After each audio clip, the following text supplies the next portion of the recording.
Nah, karena seperti ini ya teman-teman ya. Karena melihat seperti ini maka diterbitkan PP 55 tahun 2022 kalau nggak salah ya.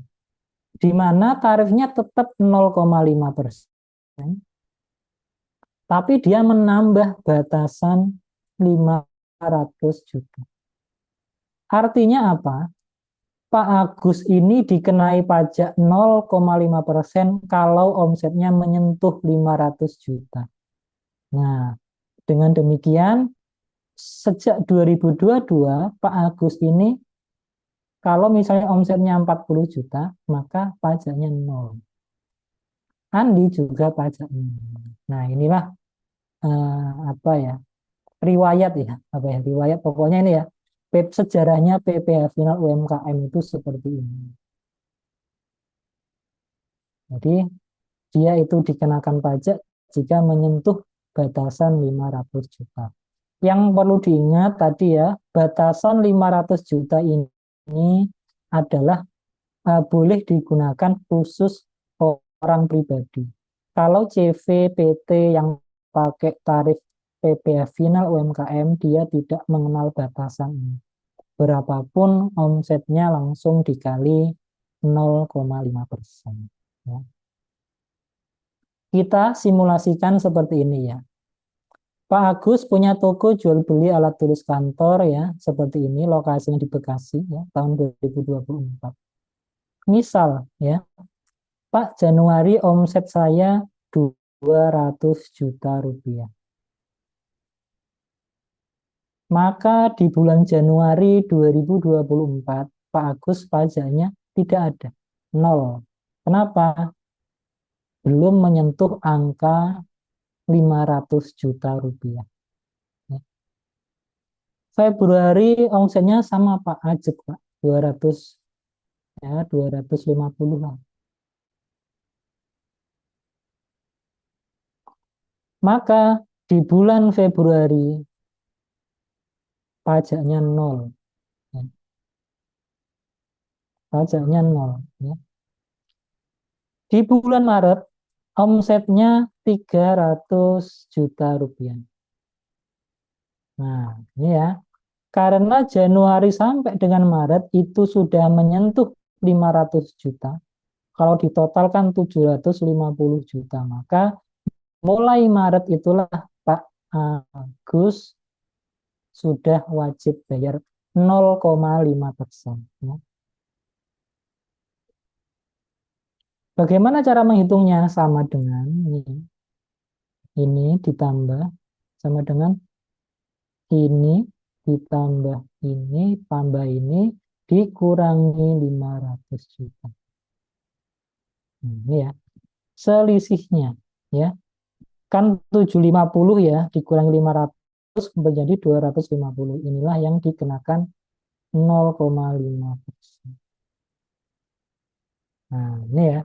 Jadi mulai Maret Pak Agus itu wajib bayar 1.250.000 rupiah. Ini harus dibayarkan ya. Dibayarkan ini bulan Maret, dibayarkan maksimal April tanggal 15 bulan berikutnya. Tadi di awal itu kan saya jelaskan alur ya. Ya. Alur apa? Kewajiban perpajakan habis bayar kan lapor.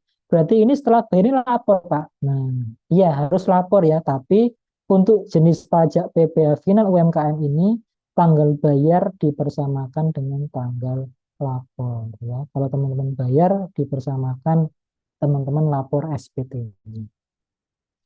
Kemudian bulan April. Bulan April, Pak, omset saya turun, Pak. 50 juta, Pak.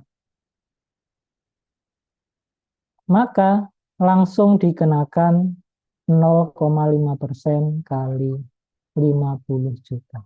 Langsung ya teman-teman ya, karena sudah menyentuh 500, jadi berapapun omsetnya langsung dikalikan 0,5%. Pak Mei ini umroh Pak, umroh Pak Agus ini umroh 1 bulan full, tidak ada penjualan, Pak. Tokonya tutup. Nah, bagaimana? Omsetnya nol, ya. Sini juga nol, pajaknya juga nol. Ya. Pak, Juni sudah mulai ini, Pak, jualan lagi, omsetnya 150 juta. Maka seperti itu. Ya. Terus seperti itu sampai nanti anggapanlah ini sama ya. Saya anggap sama lah ya. Nah, ini ya. Nah, seperti ini ya, teman-teman ya. Nah, sekarang total omsetnya itu dalam setahun adalah 2 miliar 150. Oke. Kemudian lanjut di di tahun 2025.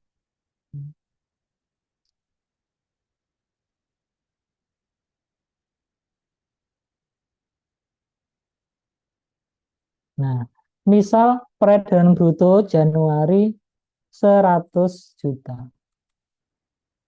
Pertanyaannya, silakan di kolom chat. Apakah atau berapakah pajak yang harus dibayar bulan Januari 2025, teman-teman?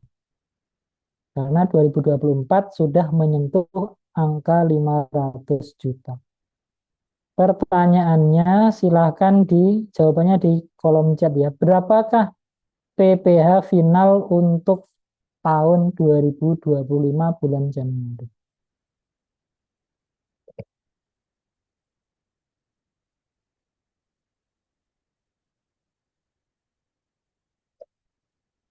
Berapa, teman-teman? Mbak Tuti tidak bayar, Pak. Mbak Putri nol. Oke, nol tidak bayar. Oke ya. Ada jawaban lain, teman-teman? Ini ya. Jadi benar ya, teman-teman ya. Di riset ulang. Walaupun tahun sebelumnya itu sudah menyentuh angka 500 juta, maka yang tahun setelahnya itu di riset ulang. Sama ya. Dia itu nunggu dia menyentuh angka 500 juta terlebih dahulu. Misal ya, misal di sini, Pak, bulan Juni ini bulan Agustus dapat durian runtuh, Pak. Ada proyek pengadaan dari parpol, Pak, untuk pemilu misalnya. Dapat kontrak penjualan senilai 5 miliar, Pak, contoh ya, teman-teman. Nah, pertanyaannya, oh, 5 miliar, 2 miliar. Pertanyaannya, ya, ketika September ini kan sudah menyentuh angka 4,8 miliar. Berarti Oktober, misalnya Oktober omsetnya kembali turun 300 juta rupiah. Pertanyaannya, berapakah pajak pajak November Oktober 2024? Atau gini aja, Oktober itu boleh pakai PPh final UMKM atau sudah tidak boleh? Silakan di chat ya, di kolom chat. Boleh atau tidak pakai PPh final UMKM di bulan Oktober? Karena di bulan September ini kalau di total Januari sampai September sudah menyentuh 6,9 miliar. Pertanyaan saya, bolehkah Oktober dan bulan setelahnya itu pakai PPh final UMKM? Silakan. Mbak Tuti boleh. Mbak Putri tidak langsung Mbak Putri tidak, Pak, langsung gugur UMKM menggunakan tarif progresif. Oke. Yang lain, teman-teman?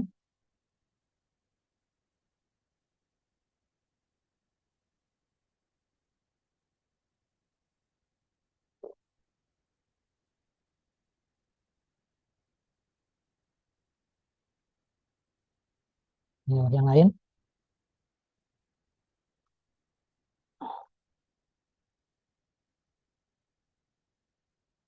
Nah, ini ya teman-teman ya. Kalau misalnya di dalam perjalanan atau pertengahan tahun berjalan, dia itu sudah menyentuh di atas 4,8 miliar, maka bulan setelahnya itu dilanjut pakai PPh final UMKM sampai dengan Desember. Ya. Jadi contoh misalnya Oktober omsetnya 300, November 200 ya misalnya. Ini 150.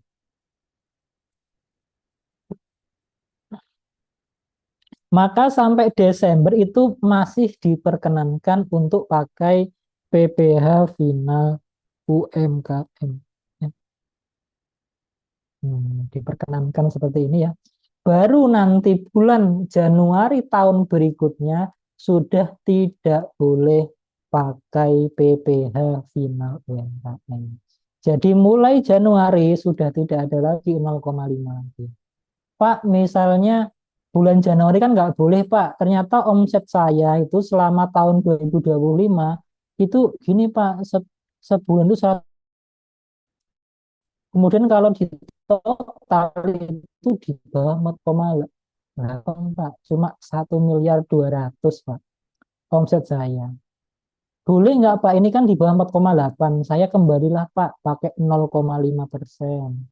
Biar mudah, Pak. Kan ini 4,8 gara-gara cuma sekali aja ini, Pak. Biar saya juga mudah. Misalnya seperti itu. Boleh nggak?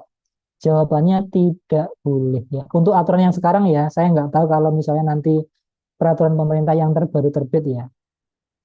Nah, untuk yang sekarang ya, itu tidak boleh kembali ke PPh final. Sekali sudah lewat 4,8, seterusnya tidak boleh kembali ke PPh final UMKM.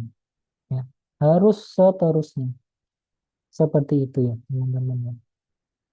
Ya. Itu ada pertanyaan, teman-teman, untuk PPh final UMKM. Kak, izin bertanya, Pak. Mbak Ini Tuti, sedikit silakan. agak ke belakang ya, Pak. Mohon maaf. Jadi gini, Pak, UMKM ini kan menganut sistemnya pencatatan, bukan pembukuan ya, Pak Ya. ya. Nah, Nah, masalahnya kan itu kita hanya mencatat dari omset. Nah, ini terkait dengan pelaporan SPT-nya. Kan tadi SPT semua dari satu nanti dikontek. Nah, itu untuk penilaian harga aset, kan ada penilaian harga saat ini. Seandainya tahun 2025, aset kendaraan UMKM ini, karena kita nggak pernah pakai pembukuan, nggak pakai pencatatan. Misalnya harga perolehan 100 juta, terus karena kita nggak ngerti pembukuan, nggak ngerti penyusutan, kita masukkan aja misalnya angkanya 70 juta, Pak ya.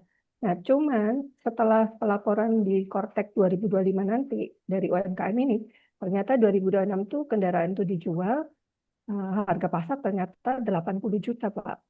Nah, itu hmm, apakah dianggap sebagai keuntungan sehingga menjadi objek pajak penghasilan? Karena kan hmm. kita hanya untung-untung aja mencatatnya. Ini sudah Pak, yang bantuannya. Hmm, Terima kasih.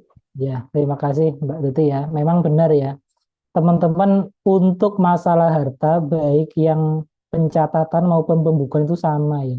Mereka itu minta kondisi harga terkini. Terkini maksudnya apa, Pak? Ya harga pasar. Pak, saya nggak punya ini, Pak. Apa namanya, pencatatan atau pembukuan atau apa namanya itu, penyusutan gitu ya. Kan ini UMKM, nggak ada laporan penyusutan. Maka ya dinilai dengan harga pasar wajar waktu itu. Maksudnya gimana, Pak? Ya kira-kira kalau hari itu dijual aku berapa? Nah, itu ya teman-teman ya. Nah, problemnya adalah ketika pencatatan atau pembukuan merasa bahwasannya, kalau menurut saya ya, kalau pencatatan itu tidak mungkin ada laporan ini ya, penyusutan yang di itu apa, yang dilaporkan karena dia tidak minta laporan keuangan gitu ya. Nah, terkait dengan Pak, kalau misalnya saya itu menjual aset dan aset itu sepertinya itu dijual dari harga di atas harga pasar wajarnya, gimana? Nah, ini ya. Kalau seperti itu memang atas selisihnya merupakan objek pajak, tapi bukan objek pajak dari PPh final UMKM ini. Itu nanti masuk perhitungan ini ya teman-teman. Saya lihatkan di SPT-nya. Ini ya. Nah ini ya.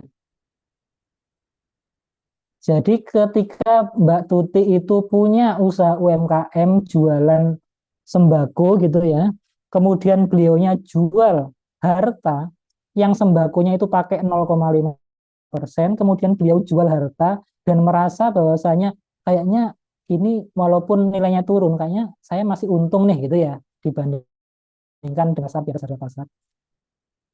Maka atas keuntungan penjualan aset tersebut tidak masuk 0,5% itu. Kenapa? Karena usahanya itu bukan jual beli mobil. Ya.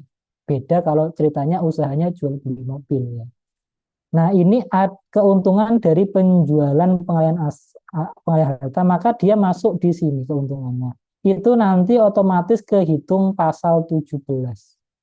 Ya. Ini berlaku yang paling sering teman-teman hati-hati kalau mencantumkan perhiasan ya, teman-teman. Mencantumkan emas di SPT tahunan, mencantumkan kepemilikan apa itu uang asing. Nah, hati-hati ya teman-teman, hati-hati. Kalau misalnya pencantuman emas, uang asing itu nilainya turun dibandingkan dengan harta tahun sebelumnya, wah itu pasti dijual, ya pasti dijual. Dan nilainya itu nanti dilihat rekodnya. Contoh, Mbak Tuti ini 2024 itu lapor punya emas, sorry ya, yang paling gampang dolar lah. Ya nggak apa-apa emas ya. Punya emas taruhlah 100 juta. Perhiasan emas awal dilaporkan itu tahun 2022 misalnya. Punya emas 100 juta. Nah, dilakukan SPT 2025, kok di hartanya, harta emas ini nggak ada lagi ya, oh pasti dijual. Nah, itu AR akan men-track 2024 itu emas berapa sih? Nah, itu selama kecuali Mbak Tutinya punya ini ya, record kwitansi pembeliannya itu bisa dijadikan harga patokan gitu ya. Nah, itu AR akan menghitung harga emas wajar tahun 2024 berapa. Sorry, 2022 berapa waktu beli. Nah, ketika 2024 hilang harta itu, maka akan dilihat kira-kira rata-rata harga emas 2024 itu berapa. Nanti dibandingkan keuntungannya berapa, nah selisihnya itulah yang harusnya diakui sebagai yang di sini. Itu ya teman-teman ya. Ya, baik, Eh, Pak. Terima Mbak kasih. Tuti, semoga menjawab ya. Ya, terima kasih, Pak. Nah, itu ya. Lanjut mana tadi ya? Sampai ini ya. Oke ya. Nah, ini ya teman-teman ya, saya ulangi lagi berarti ini tidak boleh pakai PPh final UMKM lagi karena sudah menyentuh 4,8 miliar di sini. Kemudian cara pelaporannya bagaimana, Pak? Nah, PPh final UMKM ini kan bersifat final ya. Maka dia pasal 4 ayat 2. Masukkan di kolom PPh final. Contoh tadi ini anggap aja ini yang enggak ada ya. Nah, saya hapus dulu.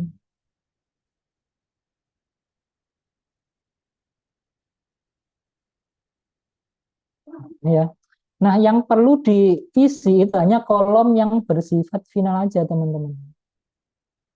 Nah, di sini. Penghasilan lain yang dikenakan PPh final. Tadi berapa itu omsetnya? Ini kebanyakan. Saya ulang. Nah, ini ya. Misalnya 2 miliar, 2,5 miliar ya. Maka tadi, nah ini diisi di sini. Nah, udah pajak yang sudah dibayar ini ya totalnya 10 juta. Ya, 10 juta masukkan di sini. Nah, ini ya, udah sesimpel itu selesai ya. Mungkin nanti ada kolom tambahan per bulan ya, tinggal diisi aja teman-teman. Nanti di Kortek mungkin ada tiap bulan omsetnya berapa tinggal diisi aja. Ya. Itu untuk PPh final UMKM ya. Jadi teman-teman kalau ditanya temennya, tangganya yang punya usaha coffee shop ya, punya jualan di TikTok, Shopee gitu ya, itu bisa menggunakan tarif ini. Kemudian teman-teman kemarin ada berita sekarang marketplace yang memotong 0,5%. Ya monggo saja itu ya. Ya. Sebenarnya itu bukan pajak baru. Saya ulangi lagi ya. Kemarin yang heboh itu bukan pajak baru yang pajak marketplace itu yang ditunda kemarin ya. Cuma mekanisme bayarnya aja yang dibalik gitu ya. Yang dulunya itu si yang punya toko itu yang ngitung omsetnya sendiri, kemudian dia yang bayar sendiri. Nah, sekarang dari pihak TikTok atau Shopee-nya yang dia langsung motong. Ketika si merchant ini, toko ini menjual langsung dipotong 0,5%. Gitu ya. Jadi sama saja sebenarnya. Kalau kita jujur ya, ya sama aja sebenarnya. Gitu ya, teman-teman. Cuma kan kemarin rame kemudian ditunda ya. Sebenarnya sama aja. Cuma mekanisme bayarnya aja yang di switch, diubah. Sampai di sini ada yang ditanyakan teman-teman? Nah, izin tanya lagi, Pak. Nah, Mbak Tuti monggo silahkan. Tadi Bapak bilang kan misalnya dari marketplace yang memotong PPh Hmm, final 0,5%. ya. Nah, nanti pelaporan pajaknya, kalau Nah, kami dari UMKM-nya oke, gimana ini ya. Pak? Terima Tadi kasih, Pak. saya kelewat ya, Mbak Tuti ya, mohon maaf nih. Jadi 0,5% itu cara bayarnya ada dua cara. Ya. Pelunasannya ada dua cara. Ini ya, ada yang disetor sendiri, ada yang dipotong oleh pihak lain.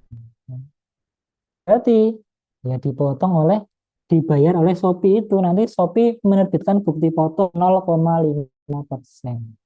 Itu ya, berarti ya. Termasuk teman-teman, kalau misalnya teman-teman itu merasa PPh final UMKM, kemudian ada transaksi dengan bendahara pemerintah. Mereka kan wajib potong 2,5% ya, maaf, 1,5% ya, PPh pasal 22. Nah, kalau teman-teman UMKM, ya, Pak, saya jangan, misalnya teman-teman jualan ATK gitu ya, kemudian dinas pendidikan itu, ini aja, paling gampang lah, pakai contoh soal. Dinas Pendidikan Kota Bekasi belanja ATK di toko Pak Agus sebesar 15 juta. Nah, belanjanya itu tidak termasuk pajak.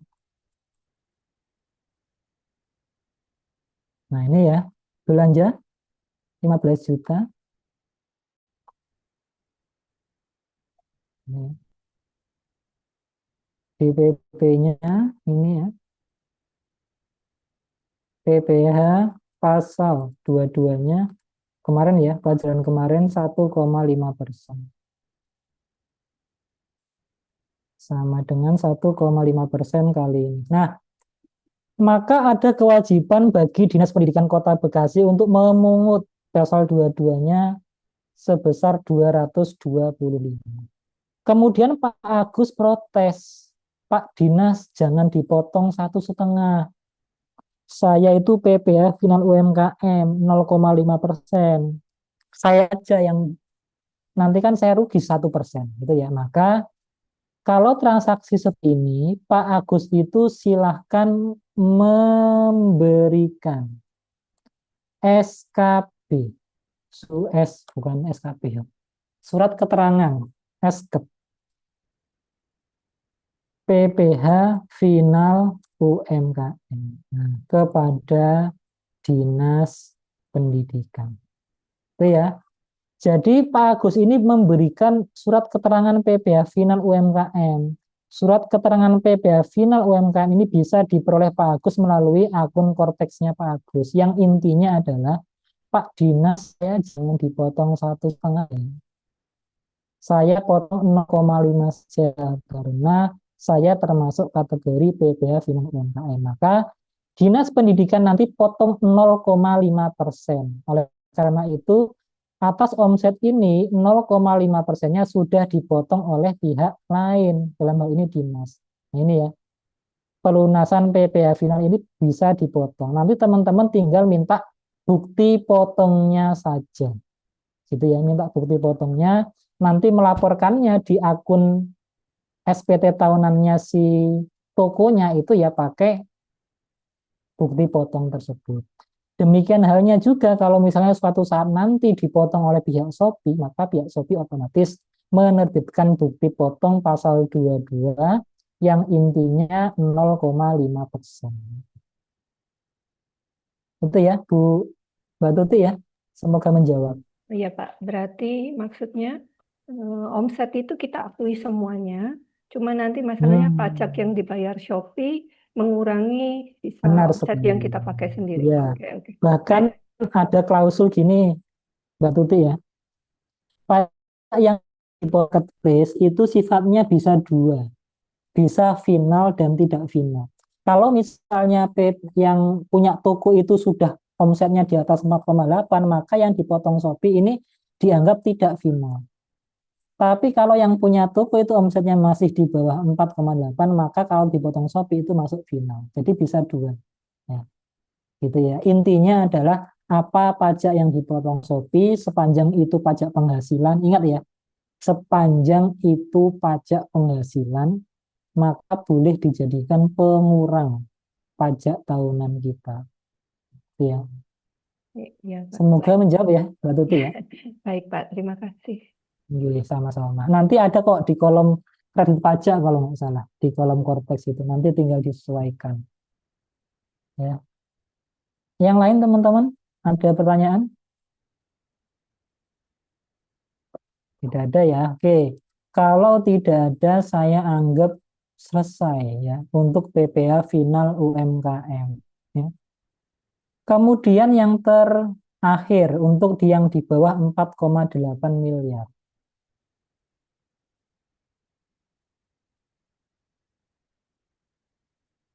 Nah, ini maaf ya. Loncat-loncat. Nah, ini ya. Ada namanya NPPN atau biasa kita sirma. Apa ini? NPPN itu adalah norma penghitungan penghasilan neto. Syaratnya itu hanya wajib pajak orang pribadi yang omsetnya di bawah 4,8 miliar.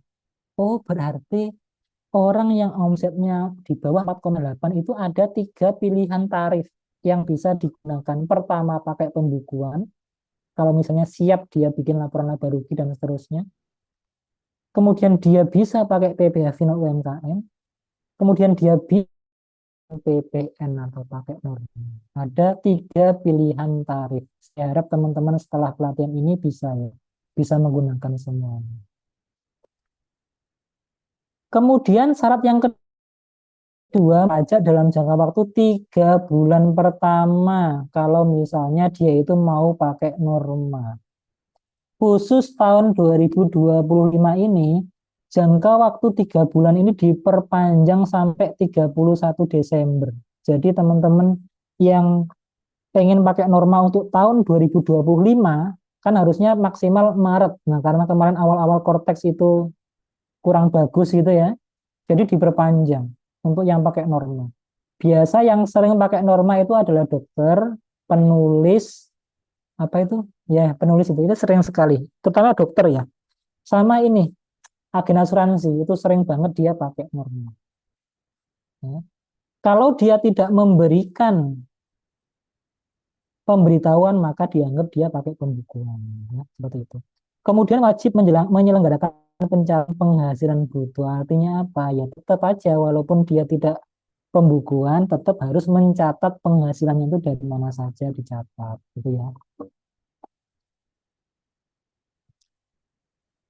Ketentuan khususnya, kalau misalnya ada wajib pajak orang pribadi diperiksa. Ya. Kalau dia patuh, ya silakan, nggak apa-apa. Perkara dia pakai NPPN maupun pembukuan ya melanjut gitu ya, karena dia patuh.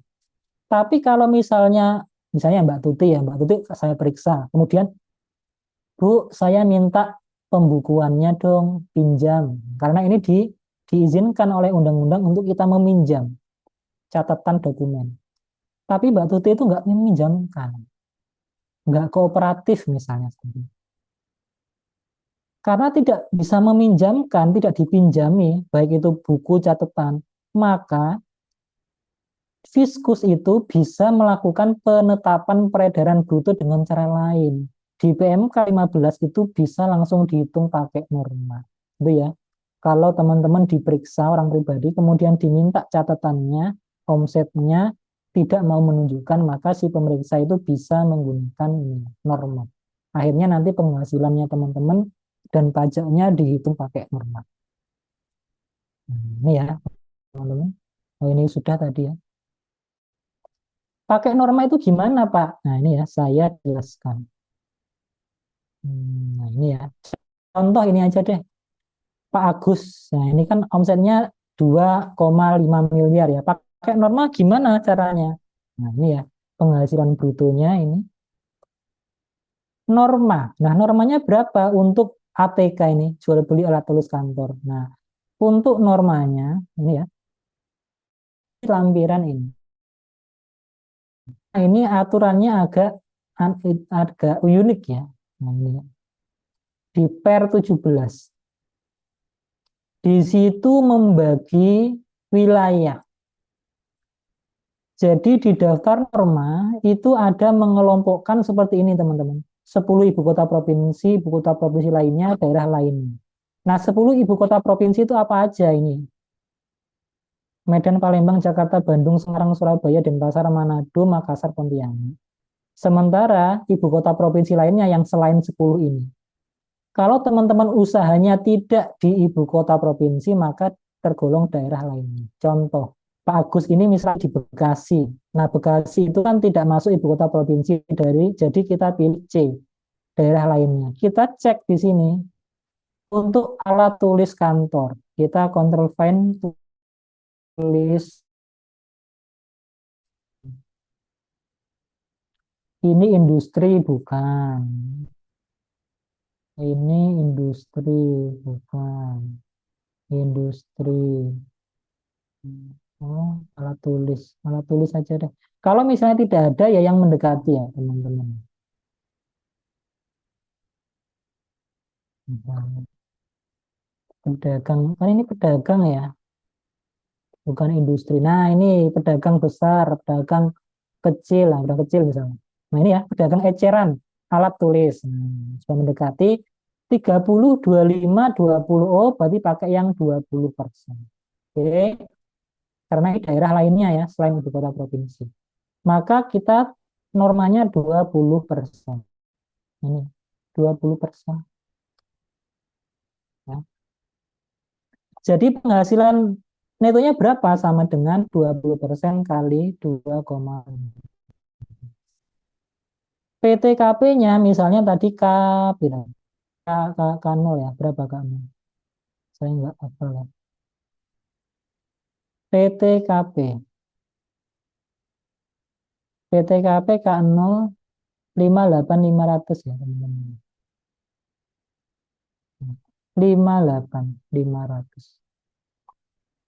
Nah, maka penghasilan netonya ini ya 441 ya dikalikan tarif pasal 17 ya. Berapa tuh? Besar sekali. Tarif pasal 17. Pakai rumus yang tadi ya. Biar cepat. Ini ada di B27. B27. B27. Nah, ini ya. 79 juta ternyata pajaknya setahun. Bandingkan kalau teman-teman pakai UMKM, pajaknya 10 juta. Tapi kalau teman-teman pakai norma, pajaknya 79 juta setahun. Nah, berarti kan mending pakai ini ya, teman-teman. Catatannya adalah, Pak, apakah semua norma itu atau PPh final UMKM itu jatuhnya lebih rendah, Pak, daripada norma? Tidak semua. Tergantung dari penghasilan brutonya.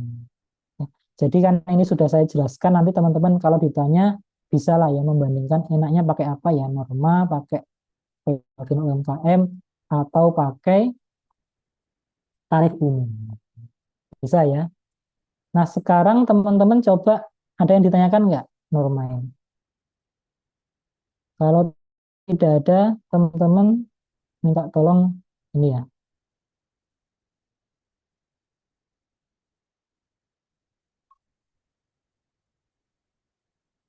Hmm.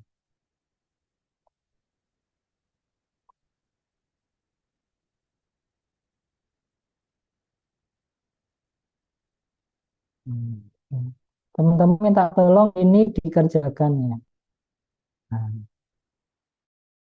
Agung ini minta tolong, bro, ini aku omsetku seperti ini profilnya, bro. Tolong dong ini kira-kira enaknya aku pakai apa ya? Pakai UMKM atau pakai norma, misalnya normanya 20% ya. Kemudian atau pakai tarif umum ya. Enaknya yang mana, bro? Nah, ini tolong teman-teman hitungkan sampai 14.35 ya, 35. Hmm. Tolong teman-teman hitungkan kalau pakai PPh final itu berapa, PPh final UMKM ya, sorry. Itu berapa pajaknya, kalau pakai norma itu berapa, kalau pakai tarif umum berapa. Rumus pasal 17 sudah saya kirim ulang di chat ya, di kolom chat. Silakan dikerjakan teman-teman. Datanya seperti ini ya. Silakan dikerjakan ya.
teman-teman? Apakah sudah? Yang sudah coba yang PPh final UMKM di chat ya teman-teman. Ya, hasilnya ya, seperti Mbak Tuti itu. Mbak Tuti itu UMKM-nya ketemu 17.500, 17.500, normanya 165 juta, kalau pembukuannya 65.750. Yang lain coba ya.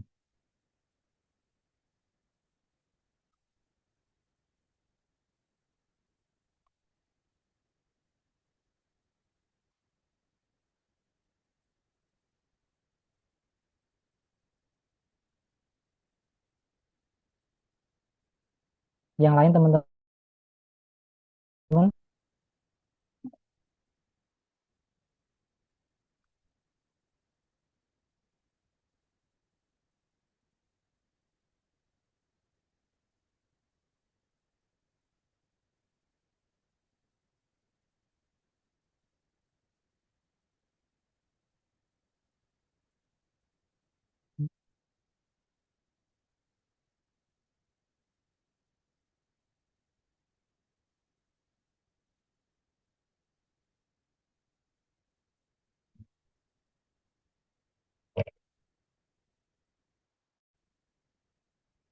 Nah, ada yang beda ya, Mbak Putri ya.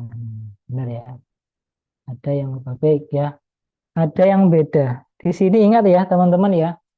PPh final UMKM kita lihat rumusnya itu adalah dari grup ya. Ini ya, 4 miliar. Nah, peredaran usaha kena pajaknya ingat ya. Kalau orang ingat ada fasilitas 500 juta rupiah.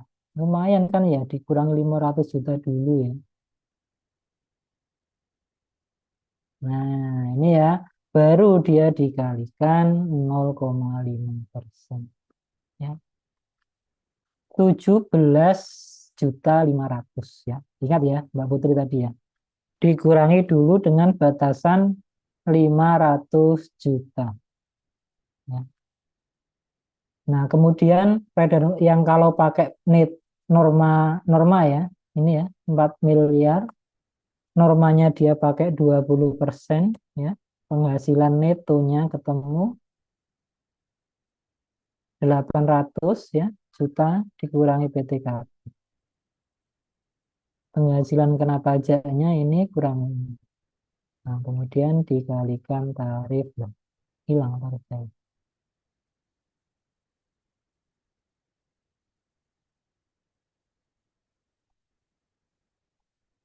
Ini, di F14.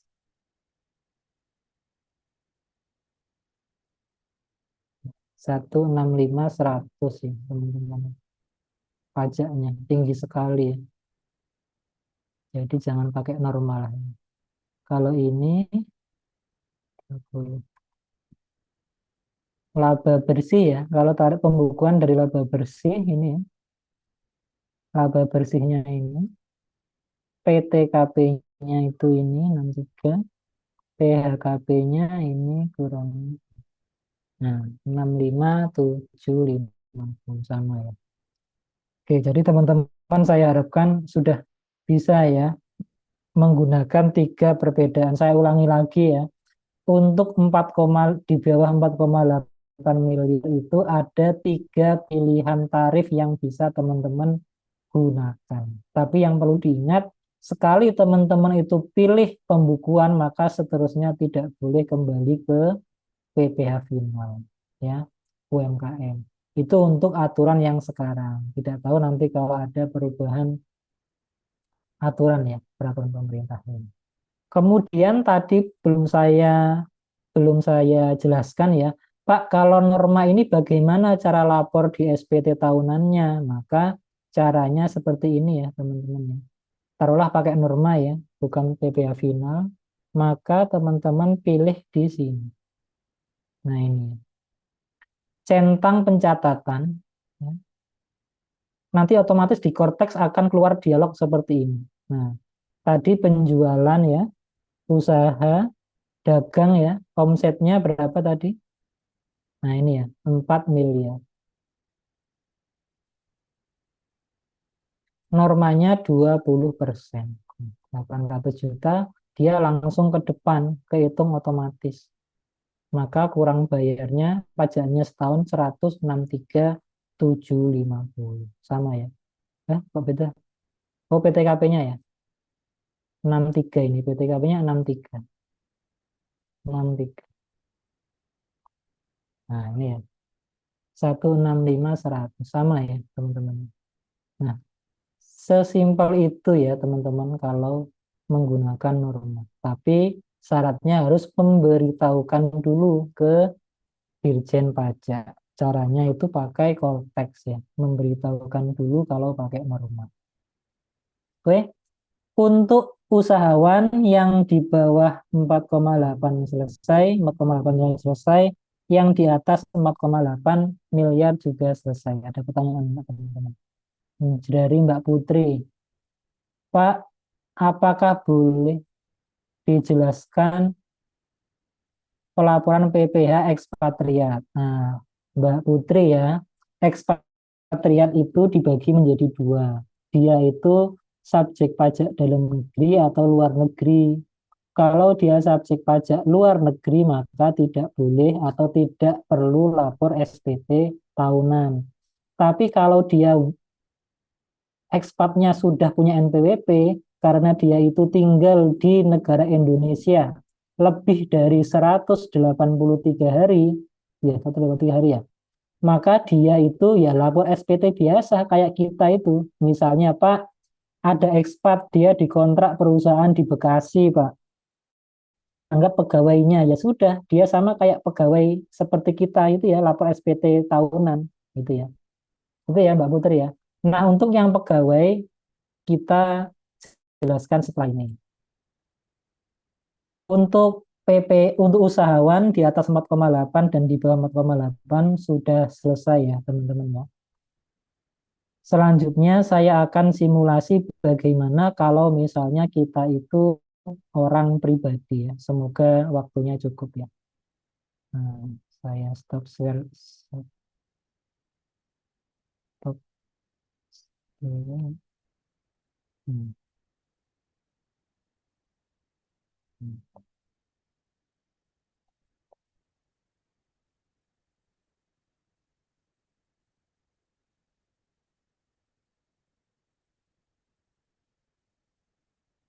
Hmm.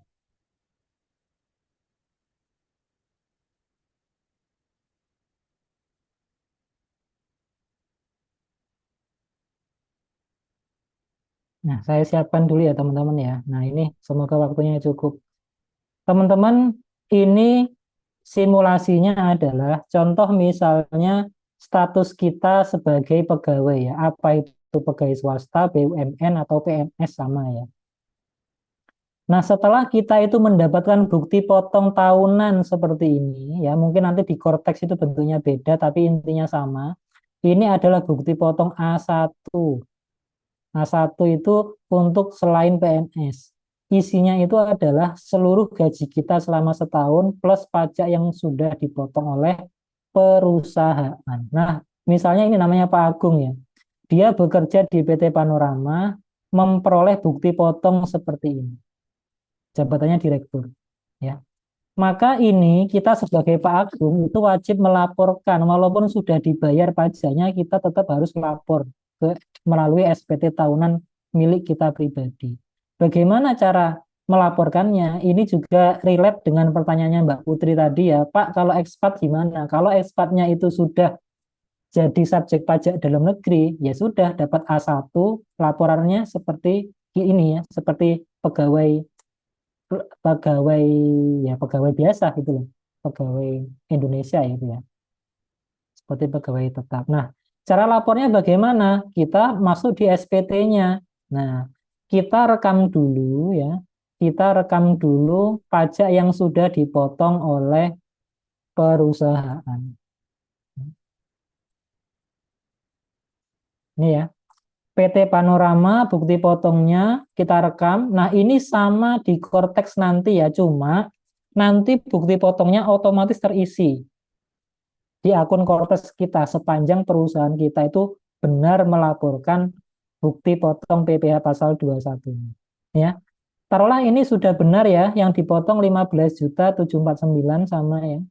Kemudian kita ke lampiran yang depan, penghasilan neto kita isi. Di sini ingat yang diminta itu penghasilan neto, bukan bruto. Maka kita lihat penghasilan neto ini ya. Kolom 12, bukan kolom 8. Kolom 12 penghasilan netonya itu sama dengan 203.498, 203.498, 160. Nah, ini ya. PTKP-nya kita lihat PTKP-nya berapa ya? 500. Nah, ini ya. Otomatis PPh terutang setahunnya 15.700.000. Jadi Pak Agung ini harus bayar 15.749.000. Tapi dia itu punya tabungan, yaitu pajak yang dipotong oleh perusahaan. Jadi dia SPT-nya nihil, nol. Itu ya. Tinggal tanda tangan, udah selesai. Nanti di Cortex pun sama. Sepanjang perhitungan perusahaannya itu benar, ya udah nihil nanti ya. Seperti itu. Ya. Mudah ya teman-teman ya. Sampai di sini ada yang ditanyakan teman-teman? Mudah ya. Ini mohon maaf saya agak cepat ya cara waktunya. Terus kemudian ekspat juga sama ya seperti ini ya cara melaporkan. Misalnya Pak Agung itu ternyata dalam 1 tahun mendapatkan 2 bukti foto. Ini terjadi atau simulasi ini terjadi ketika teman-teman nanti dalam 1 tahun itu bekerja lebih dari satu pemberi kerja, atau teman-teman pindah. Contoh, Januari sampai Juli saya kerja di PT Indomaret, Pak. Tapi Agustus sampai Desember saya kerja di PT Alfamart. Nah, itu ya cara menghitungnya atau cara melaporkannya seperti ini. Nah, contoh itu adalah Pak Agung ini dia itu bekerja di PT Panorama juga bekerja di PT Sejahtera. Dia itu mendapatkan 2 bukti potong seperti ini. Karena dapat 2 bukti potong, maka dua-duanya harus dilaporkan. Nah, yang bukti potong satu perusahaannya sudah, ya ini kita laporkan yang satunya dimasukkan di sini tadi PT Sejahtera. NPWP-nya saya anggap sama ya. Ini jangan ditulis ya, ini biar cepat aja. Nah, ini ya. Nah, PPh yang dipotong itu adalah ini ya, 8758, 8758, 200. Nah, ini ya. Jadi total yang dipotong perusahaan itu, dua perusahaan itu 24.507. Nah, kemudian penghasilan netonya ada dua, yang satunya dari PT A, yang satunya dari PT B. Kita masukkan di sini. Yang dari PT B, penghasilan netonya itu adalah 156, 888 000. Nah, ini ya. Ternyata ketika penghasilan netonya kita masukkan, ternyata SPT kita kurang bayar. Lupa, berarti ada yang salah Pak Lukman ini isinya. Tidak ya, memang seperti ini. Kalau teman-teman dalam 1 tahun ada lebih dari satu bukti potong, kemungkinan besar SPT-nya itu pasti kurang bayar. Alasannya apa ini alasannya ya? Pertama, adanya PTKP yang diakui berbeda. Maksudnya gimana, Pak? 2 bukti potong ini mengakui PTKP. Ini ada PTKP-nya. Yang satu juga ada PTKP-nya. Tetapi ketika penghasilan netonya ini digabung, PTKP-nya hanya satu aja ini. Oke ya. Kemudian alasan yang kedua itu adalah naiknya layer penghasilan ya. Kalau di apa namanya di bukti potong satunya penghasilan setahunnya itu hanya 203. Ya udah mentok dia ngitung pajaknya dari 203 ini. Kalau di bukti potong satunya penghasilan netonya yang dijadikan dasar hitung pajak itu 156 ini mentok udah. Tapi semenjak digabung layernya naik ya, menjadi 301. Inilah yang dijadikan dasar menghitung PPh terutang. Maka dari itu pajaknya lebih gede dikurangi oleh penghasilan pajak yang dipotong dua perusahaan. Pajak setahunnya itu harusnya 44 juta. Tapi yang sudah dipotong pihak lain baru 24 juta. Sisanya 19 juta ini wajib dibayar sendiri. Pak, kalau gitu ini aja Pak, yang satunya nggak usah saya laporkan aja Pak, biar nihil Pak. Boleh nggak?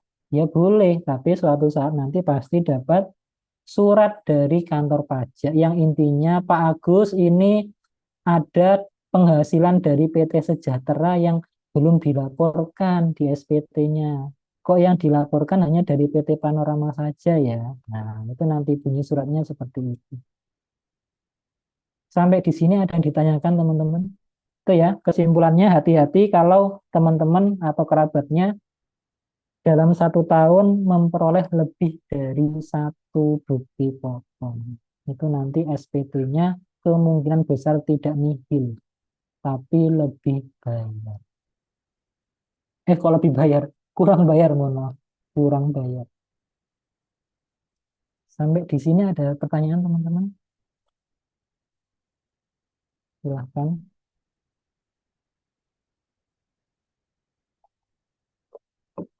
Kalau nggak ada, saya lanjutkan ya.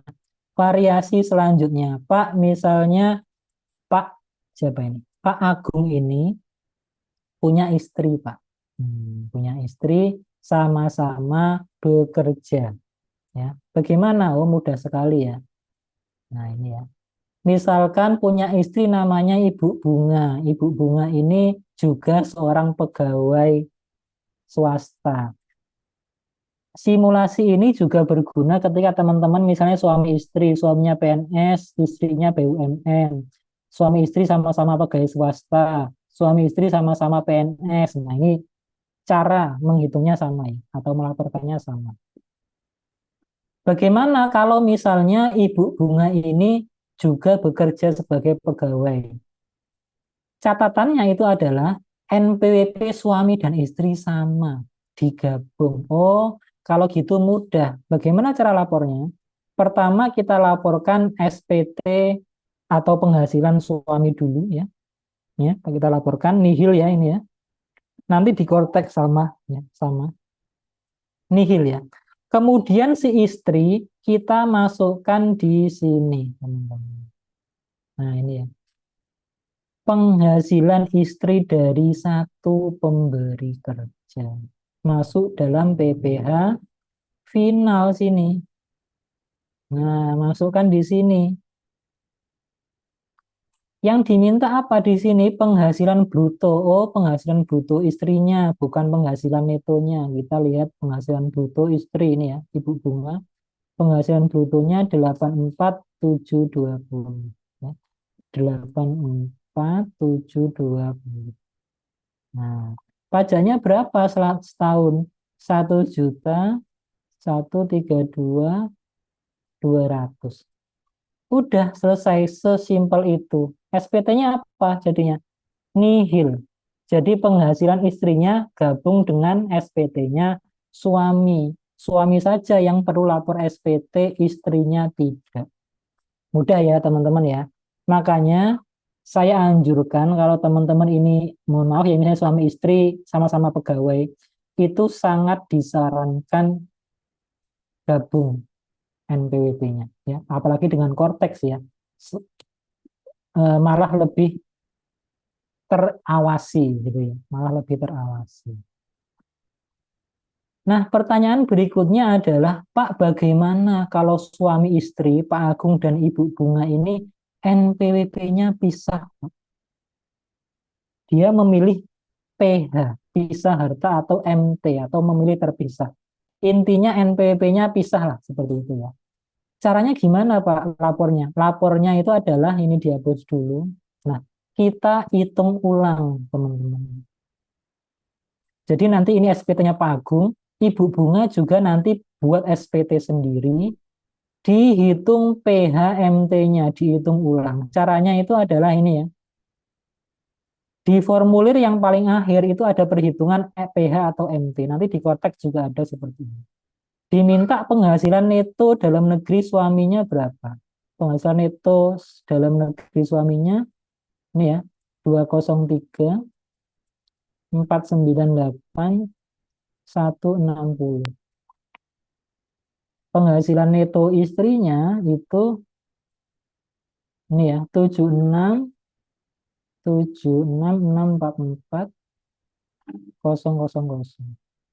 Kita anggap penghasilan lain nggak ada ya, kita anggap 000. Jadi total penghasilan neto ini ya, suami dan istri. Kemudian penghasilan neto gabungan suami dan istri sama dengan ini tambah. Nah ini PTKP-nya berapa Pak? Nah kalau teman-teman lihat daftar PTKP, kemudian mana tadi? Oh udah saya hapus. Nah ini ya PTKP.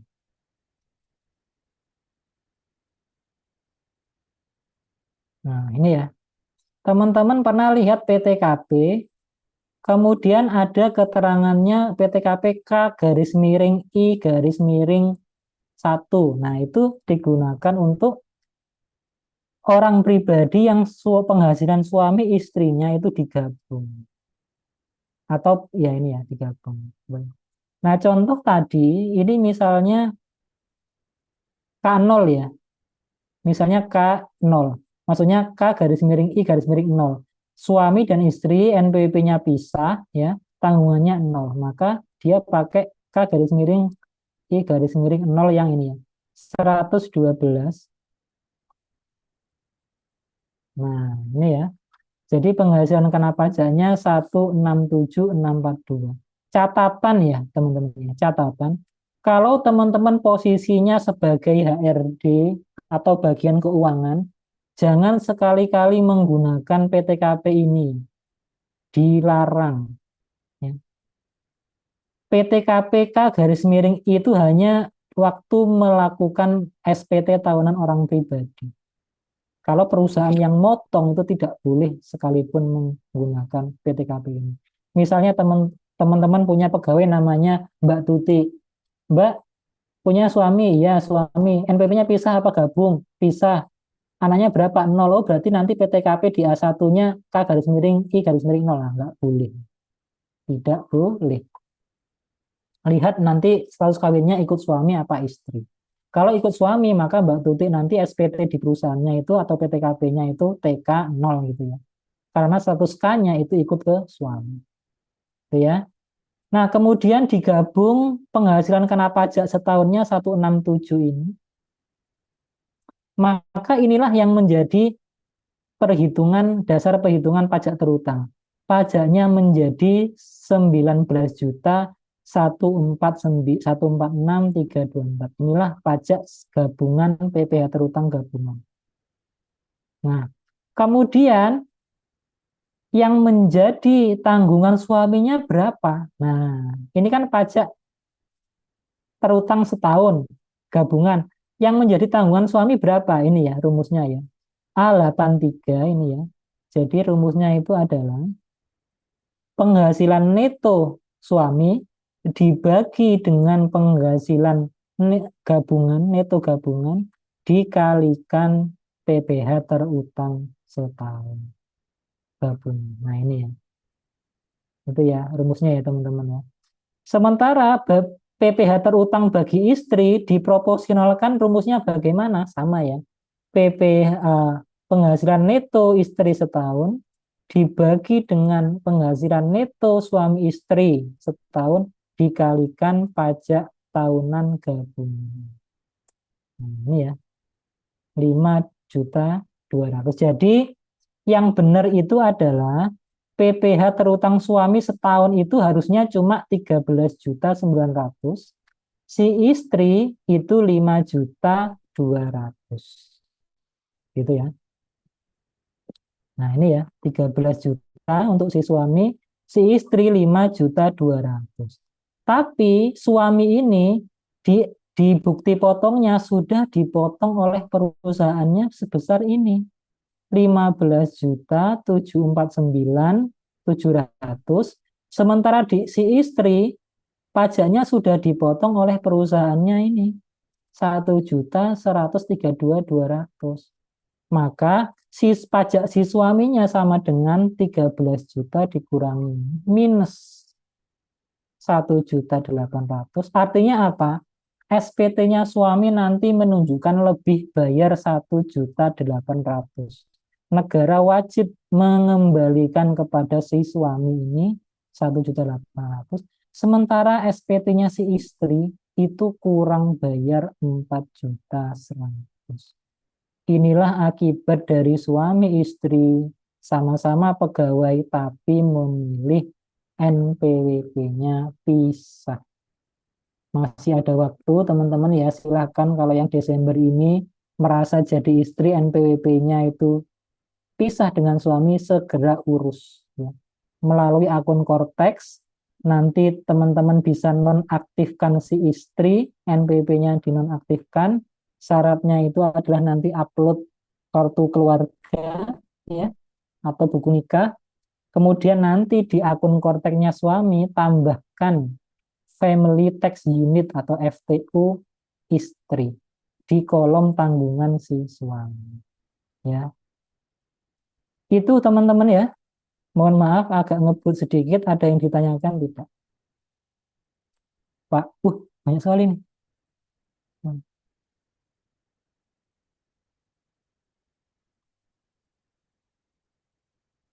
Oh, ini harusnya yang kemarin ya, materi kemarin, PB pasal 21.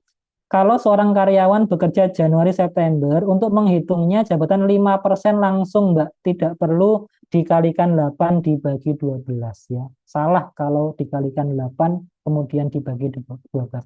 Langsung straight kali 5% ya. Kalau semisal ekspatriat ada hutang belum saham perusahaan,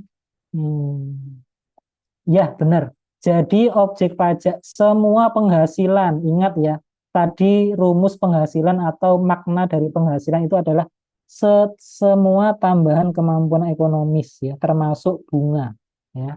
Bunga itu kan berarti dia mendapatkan penghasilan, dia masuk nanti, masuk objek pajak ya. Tapi objek pajak yang apa? Final apa tidak final? Kalau yang ini tidak final ya. Yang ini ekspat ini kasusnya bunga, dia mendapatkan penghasilan yang tidak final. Bunga yang final itu apa? Bunga yang diskonto apa? Deposito itu baru final ya. Bunga koperasi, nah itu ya, itu PPh final. Kemudian nanti bagi perusahaannya dia potong pasal 23 ya, atas bunga ini. Apakah kenaikan nilai saham karena ada penyotoran atau direktur meminjam uang?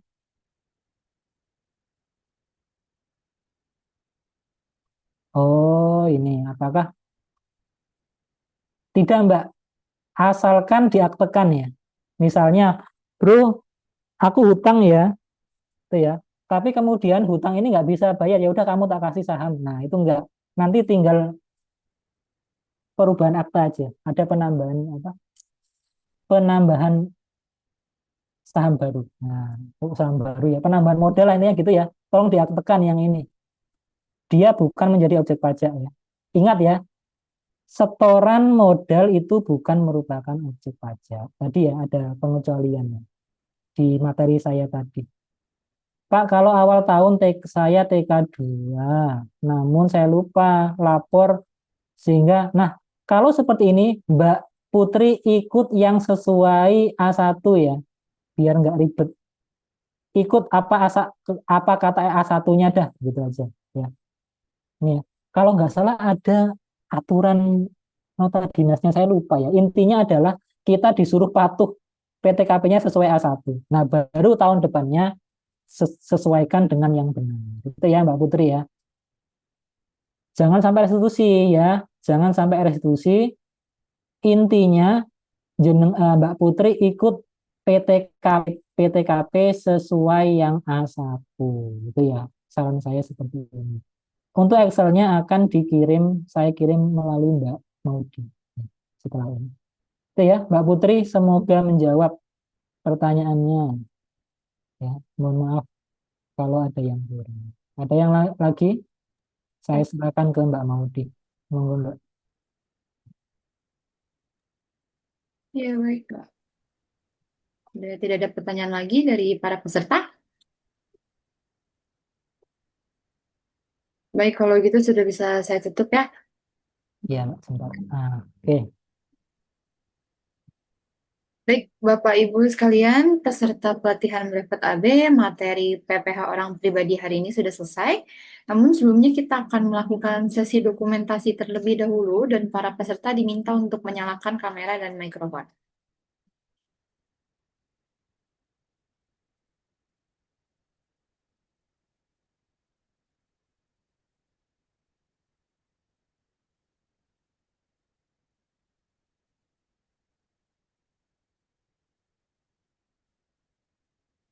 Boleh dinyalakan terlebih dahulu kameranya ya.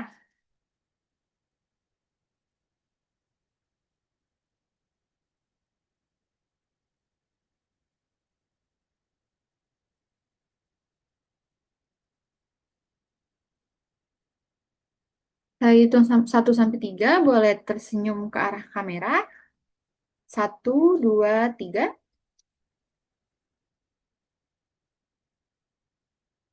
1, 2, 3.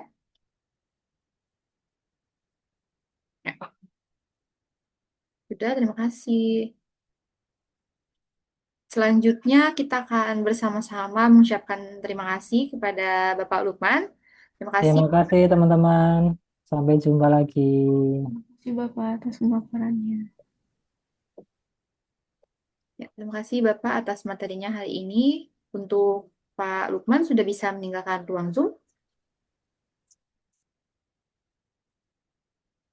Baik, selanjutnya akan ada beberapa informasi yang akan kami sampaikan. Di antaranya, pertama, kami akan mengirimkan link rekaman materi pelatihan hari ini ke grup WhatsApp. Dua, kami akan mengirimkan ujian soal materi pelatihan hari ini beserta deadline pengumpulannya.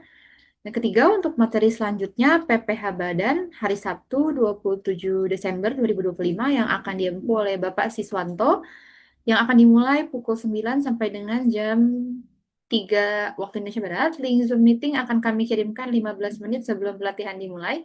Demikian informasi yang dapat kami sampaikan. Para peserta sudah dapat meninggalkan ruang Zoom. Terima kasih. Terima kasih.